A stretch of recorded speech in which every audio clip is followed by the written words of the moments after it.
औज़ु बिल्लाहि मिनश्शैतानिर्रजीम बिस्मिल्लाहिर्रहमानिर्रहीम। मुझे ख़वातीन व हज़रात, अस्सलामु अलैकुम। सबसे पहले तो आप लोगों से ये गुजारिश करना थी कि अगर मुमकिन हो और आप समझें तो हमारे इस चैनल को जो है सब्सक्राइब कीजिए और बेल आइटम जो है बेल के निशान को उसको प्रेस कीजिए, ताकि आपको जो मैं गुफ्तगू करने जा रहा हूँ उसकी जो बकाया जो है वो तफसील जो है वो आप तक जो है ना वो पहुँचाई जा सके। अगर आपकी मर्ज़ी है, अगर आप चाहें तो सब्सक्राइब कीजिएगा। सबसे पहले मैं बात का आगाज़ करना चाहता हूँ कोरोना पेंडेमिक के हवाले से। जैसा कि आप जानते हैं कि इस वक्त सारी दुनिया में कोरोना पेंडेमिक बहुत तेज़ी के साथ फैला है। दुनिया में तो खैर अब वो आहिस्ता आहिस्ता जो है वो लॉकडाउन को मौसर अंदाज में उन्होंने किया, तो अब वो कम होता जा रहा है। लेकिन हमारे यहाँ मुल्क, हमारे पाकिस्तान में बहुत तेज़ी के साथ इस वक्त जो है ना ये पेंडेमिक जो है वो फैल रहा है। कोरोना जो है वो बहुत ज़्यादा मुतासिर कर रहा है। आज से कुछ अरसे पहले तक तो आम लोगों का यही ख्याल था कि ये जो है वो एक मजाक है या एक कोई डर खौफ है या कुछ साजिश है। मुख्तलिफ़ थेरियाँ थी, मुख्तलिफ़ लोग अपने अपने अंदाज में मुख्तलिफ़ बात किया करते थे और मुख्तलिफ़ लोग अपनी जो है वो डॉक्टरी और हिकमत के ज़रिए मुख्तलिफ़ इलाज भी इसके बताया करते थे। लेकिन ये जो गुज़िश्ता जो हफ़्ता गुज़रा है, उस गुज़रे हुए हफ़्ते के अंदर हमने जो अपने प्यारों को बहुत तेज़ी के साथ इस दुनिया से रुखसत होते हुए जो देखा है, तो यकीन कीजिए कि हमारे जो है वो नींदें उड़ गई हैं, हमारा सुकून गारत हो गया है और हम लोग अब हम डर रहे हैं। जैसा कि हुकूमत ने एक बेवकूफ़ाना अंदाज़ इख्तियार किया कि हमें कोरोना से डरना नहीं है, लड़ना है। हम लड़ कैसे सकते हैं? हमारे पास वो क्या वसाइल है जो हम लड़ेंगे? ना हमारे पास मेडिकल फैसिलिटीज़ हैं, ना ही हमारे पास वो शऊर है कि हम लड़ सकें। तो कोरोना से हमने डरना है, हमने कोरोना से बचना है, लड़ना नहीं है। ये कुदरत की तरफ से एक आज़माइश है हमारे ऊपर, और इस कुदरत की इस आज़माइश से हमने हिकमत के साथ अपनी अक्ल और डॉक्टर्स के मशवरों के साथ हमने इसका बचाव करना है और इससे डरना है कि ये बहुत ख़तरनाक है। ये बहुत जल्द हमारे प्यारों को हमसे दूर ले जाएगी, हम हाथ मलते रह जाएंगे। हुकूमत पाकिस्तान का मुझे समझ ही नहीं आता वो क्या कन्फ्यूज़न, कि उनका कन्फ्यूज़न ही ख़त्म होने को नहीं आ रहा है। कभी वो कहते हैं कि लॉकडाउन के नताइज बहुत अच्छे आए हैं, फिर कभी कहते हैं कि जी लॉकडाउन जो है वो मैं नहीं करूँगा। अगर आप लॉकडाउन नहीं करेंगे तो फिर लोगों को आप ये कोरोना को स्प्रेड करने से रोक कैसे सकते हैं? जब लोग मिलेंगे, लोग कारोबार करेंगे, एक दूसरे के साथ बेहतियाती करेंगे। हमारे यहाँ मैंने पहले भी आपसे कहा कि हमारे यहाँ तालीम की कमी है, लोग सफाई का ख्याल नहीं रख पाते हैं। तो फिर ऐसे में वो मेरे जो कम तालीम याफ्ता लोग हमारे पाकिस्तान में कुल, अगर हम सरकारी आदाद व शुमार देखें तो हमारे पास पढ़े लिखे लोगों का जो है वो तादादी वो 36% बनता है, और हकीकत में देखा जाए तो हमारे यहाँ तो 15% लोग कुछ पढ़े लिखे लोग हैं। उन लोगों से हम ये तवक्को करेंगे वो ख़ुद अपना ख्याल करें।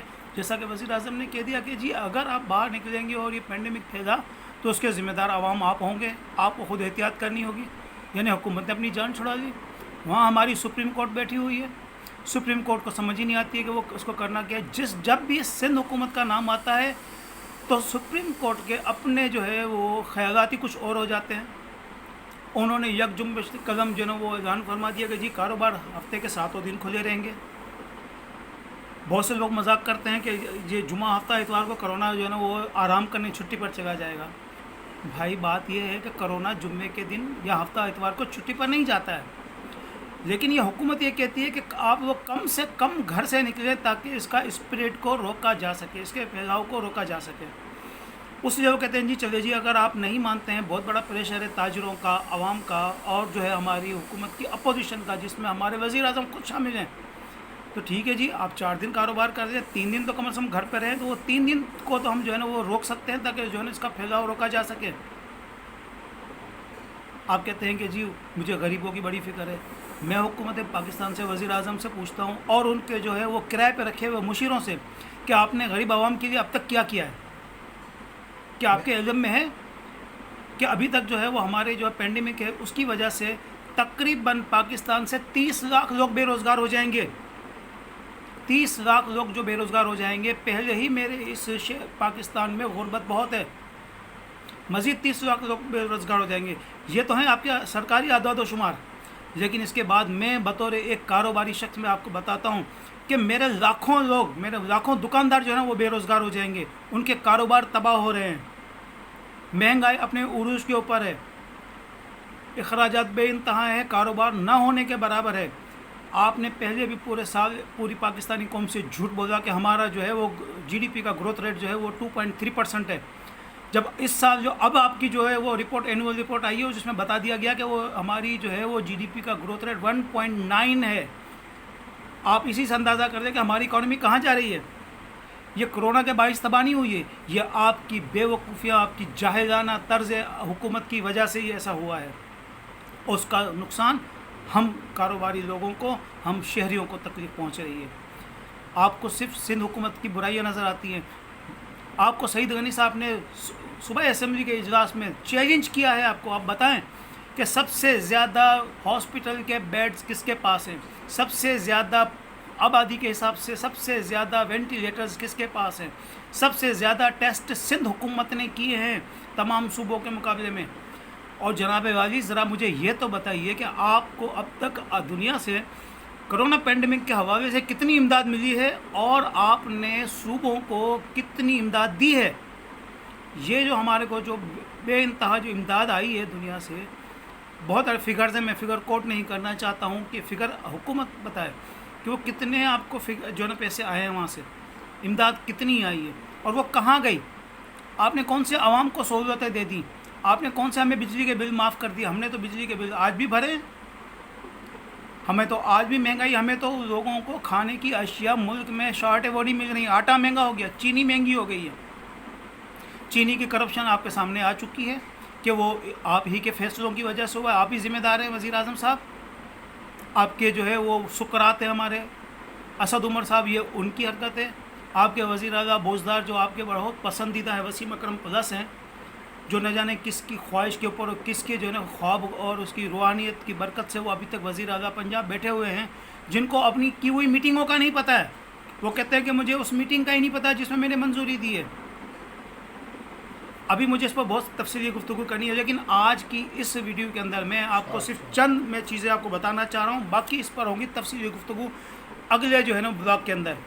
मुझे बताया जाए कि अकबर एस बाबर का 5 साल से इलेक्शन कमीशन में फॉरेन फंडिंग कैसे, उसका क्या हुआ।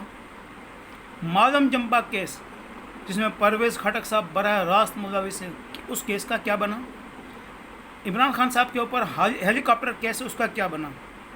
Vision tree tsunami, BRT Peshawar metro, चीनी इंक्वायरी कमीशन की रिपोर्ट आ गई है, उसका जो है फॉरेंसिक हो गया है, क्या हुआ। आपने तो जहांगीर तरीन को जो है वो ECL में नाम भी आपने नहीं डाला और वो मुल्क से बाहर भी चले गए। अब वो वहाँ जाकर मुझे लगता है कि जो नवाज़ शरीफ के साथ जो है ना वो नए जो है ना इत्तेहाद की नई हुकूमत की बातें तय करने के लिए गए हुए हैं। आटे के मुतालिक आपकी इंक्वायरी कमीशन कहाँ गई।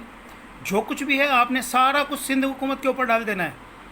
आपने अपने तमाम ऐबों को, अपनी तमाम नालायकियों को छुपाने के लिए आपने एक चीज़ ढूंढ ली है कि हमने सिंध हुकूमत को गाली देनी है, हमने पीपल्स पार्टी को गाली देनी है। इससे काम नहीं चलेगा जनाब, इससे काम बिल्कुल भी नहीं चलेगा। अब सोशल मीडिया का दौर है, आज मैं भी बैठकर आपसे वीलॉग पे बात कर रहा हूँ, इसी तरह मेरे तमाम शहर के पाकिस्तानी, मेरे तमाम पाकिस्तानी आपसे इसी तरह बात करेंगे, आपसे सवाल पूछेंगे। अब हम सुप्रीम कोर्ट का और लाहौर हाई कोर्ट का और इस्लामाबाद हाई कोर्ट के फैसलों का इंतज़ार नहीं करेंगे।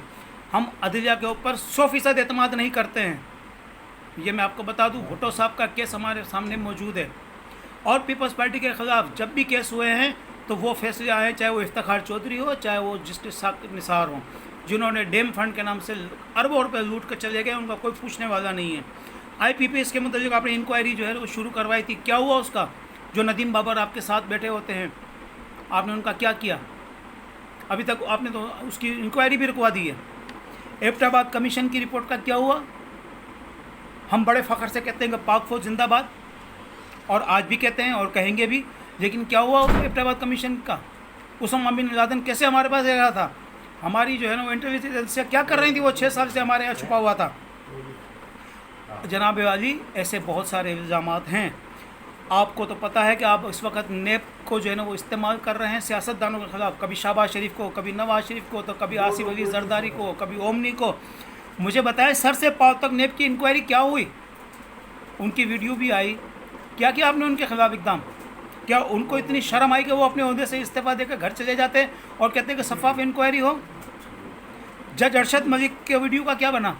आपने कहा था हम इसका फोरेंसिक कराएंगे, उसकी फोरेंसिक करके जो है ना वो अरशद मलिक बाकायदा आपके पाकिस्तान हाई कमीशन इंग्लैंड के अंदर पाकिस्तानी हाई कमीशन में देकर आया उसकी जो है फोरेंसिक की हुई जो है कैसेट्स।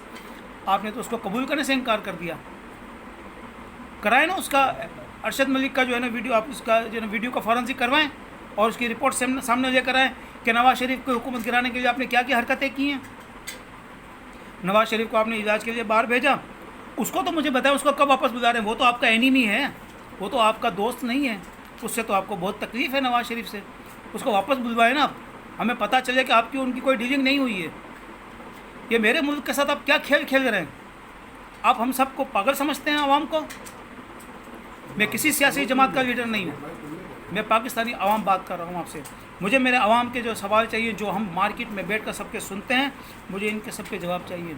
हमारी अदालतों का ये मयार है कि आज अमेरिकन पुलिस ऑफिसर जिसने उस फ्लाइट को जिसने जो है दम घुटने से मार डाला, उसके लतीफ़े आ रहे हैं हमारे यहाँ, और उस लतीफ़ों में कहा जा रहा है कि जी मैं तो लाहौर हाई कोर्ट से जाकर ज़मानत करवा लूँगा। यह है हमारे मुँह पर तमाचा अदालतों के मयार के ऊपर। सिंध से आसिफ अली जरदारी, फरियाद तालपुर, सैयद खुर्शीद अहमद शाह साहब, सैयद मुराद अली शाह साहब, शर्जिल इनाम मेमन और 79 साल अनवर मजीद, ये सब पिंडी की अदालत में पेश किए जाते हैं। क्या परवेज़ खटक, इमरान खान, उस्मान बुज़दार, शहबाज शरीफ, नवाज शरीफ, मरियम नवाज, शाहिद खाकान अब्बासी कराची की अदालतों में पेश हो सकते हैं? यह है हमारे इंसाफ का मयार। एक भगोड़ा परवेज़ मुशर्रफ और एक आला दर्जे का कातिल अल्ताफ़ हुसैन मुल्क से बाहर हैं। इनको वतन वापस कब लाएंगे? इमरान फारूक कत्ल केस उनके ऊपर है, कितने अरसे से चल रहा है। पाकिस्तान को जिन्होंने गालियाँ दी, पाकिस्तान को जो है तोड़ने की बात की, क्या आपका कानून और आपका एसेट रिकवरी का जो शहजाद अकबर साहब आपने जो मुसल्लत किया है हमारे ऊपर, वो जब बाहर मुल्कों से जाके एग्रीमेंट करते हैं मुजरिमों को लेकर आने के, तो वो क्या नवाज इसको अपना परवेज़ मुशर्रफ को और अल्ताफ़ हुसैन को मुल्क से बाहर नहीं ला सकते हैं पाकिस्तान? क्या आपने कोशिशें की? बताया जाए हमें। क्या इंटरपोल से आपने मदद मांगी है उसके लिए?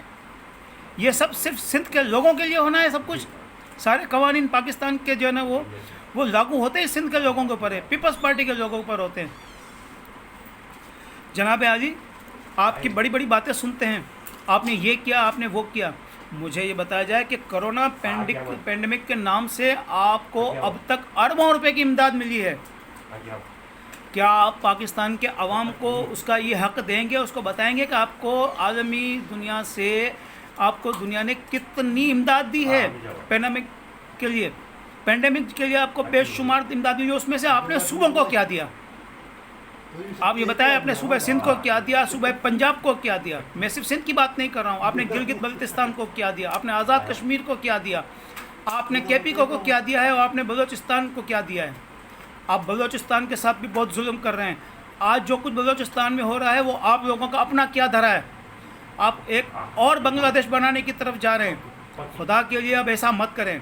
हमें ये मुल्क अपनी जान से भी ज़्यादा अजीज़ है। हम सब इस मुल्क के लिए अपनी जान देने के लिए तैयार खड़े हैं, चाहे वो इंडिया हो, चाहे वो अमेरिका हो, रूस हो, जापान, जो भी मेरे मुल्क के ख़िलाफ़ होगा, चाहे वो सऊदी अरब हो। अगर मेरे वतन अजीज़ के ख़िलाफ़ कोई मेरी आँख उठा कर देखेगा तो हम अपनी जान भी दे देंगे और उनकी जान भी ले लेंगे। मेरे कायद शहीद जुल्फ़िकार अली भुट्टो ने एटम बम बनाकर दुनिया को बता दिया था कि पाकिस्तान नाकाबिल तस्खीर है। कोई सिंथिया डीरी चीज़ जो आकर वो हमारे मुल्क की तकदीर के साथ नहीं खेल सकती है, वो किसी की इज़्ज़तें नहीं उछाल सकेगी। किसी वीना मलिक को इजाज़त नहीं दी जाएगी कि वो हमारी पगड़ियाँ उछालती फिरे। हर एक का भरपूर जवाब दिया जाएगा। ये सोशल मीडिया किसी की मिल्कियत नहीं है। आपके प्राइवेट टीवी चैनल वो ज़रूर आपके कंट्रोल में है। तमाम अखबारात के मालिकान आपके महरूने मिन्नत होंगे। जब मलक रियाज की बेटी का जो है ना केस आता है और उसके दामाद का जो है वो सेक्स स्कैंडल उछलता है, तो कोई टीवी का चैनल जो है ना वो उसको जो है ना वो कवर करने के लिए तैयार नहीं होता है। और जब कोई आकर हमारे लीडरों के ऊपर सिंथिया रीची जैसे लोग आपके इल्ज़ाम लगाते हैं तो जियो टीवी और दूसरे चैनल उसको हेडलाइन के अंदर दिखाते हैं। आप क्या समझते हैं हमको? आप हमारी इज्जतों को उछाल देंगे, हम खामोश बैठे रहेंगे? क्या आपने सिंध के लोगों को जागता हुआ नहीं पाया अभी? जब डोमिसाइल को रिजेक्ट किया, बोगस डोमिसाइल के लिए, एक दिन के अंदर 12 लाख लोगों ने इस ट्रेंड को जो है बनाकर साबित कर दिया कि सिंध के लोग जाग रहे हैं, हम सो नहीं रहे हैं। मुझे समझ ही नहीं आती है कि आपने जो है वो इतनी जो इमदाद आई है वो कहाँ गई? आवाम महंगाई से मर रहे हैं, आवाम को खाने पीने की अशिया नहीं मिल रही हैं, महंगाई से हमारी कमर तोड़ दी है। ऊपर से आप पाकिस्तान स्टील मिल के 9,300 लोगों को जो है वो बेरोज़गार करेंगे। आप गैस की GIDC, गैस में GIDC के 300 अरब रुपए आप खा गए। ये तो शुक्र करें कि जो है टीवी चैनल के जो है ना एंकर मोहम्मद मालिक साहब ने वो इसके बारे में बात की इतने शद्दोमत के साथ, और फिर ये मामला आपको वापस लेना पड़ा। अब लोगों को बेरोज़गार करेंगे। आपने तो कहा था मैं जो है ना वो लोगों को 50 लाख घर दूंगा, आपने लोगों को बेघर कर दिया। आपने कहा था कि मैं 1 करोड़ नौकरियां दूंगा, आपने 1 करोड़ नौकरियों की बजाय लोगों को आप तो बेरोज़गार करने की तरफ जा रहे हैं। कारोबारी लोगों का कारोबार तबाह हो गया है। आज तक किसी डॉक्टरों से आपने मुलाकात की है जनाब अली कि वो आपको बताते कि पेंडिंग में है क्या और ये इसका कोरोना से कैसे निपटना है? आप लड़ने की बात करते हैं, चलिए जी हम आपके साथ मिलकर लड़ने के लिए भी तैयार हैं, लेकिन लड़ना कैसे है? आप तो खुद कन्फ्यूज़न का शिकार हैं। कभी कहते हैं कि लॉकडाउन नहीं करूँगा, कभी कहते हैं लॉकडाउन के नतीजे बहुत अच्छे आए। आपकी तो बात ही हमें समझ में नहीं आती। आप वज़ीर आज़म हैं, आप क्या हैं? आप क्या अभी तक जो है ना पाकिस्तान क्रिकेट टीम के एक औसत दर्जे के बॉलर हैं? आपकी क्या कारकर्दगी रही है? ये वर्ल्ड कप हमको इंजमाम उल हक ने और जावेद मियादाद ने और वसीम अकरम ने जिताया है, आपका कोई किरदार नहीं है। आप ये क्लेम करना बंद कर दें, बहुत हो गया।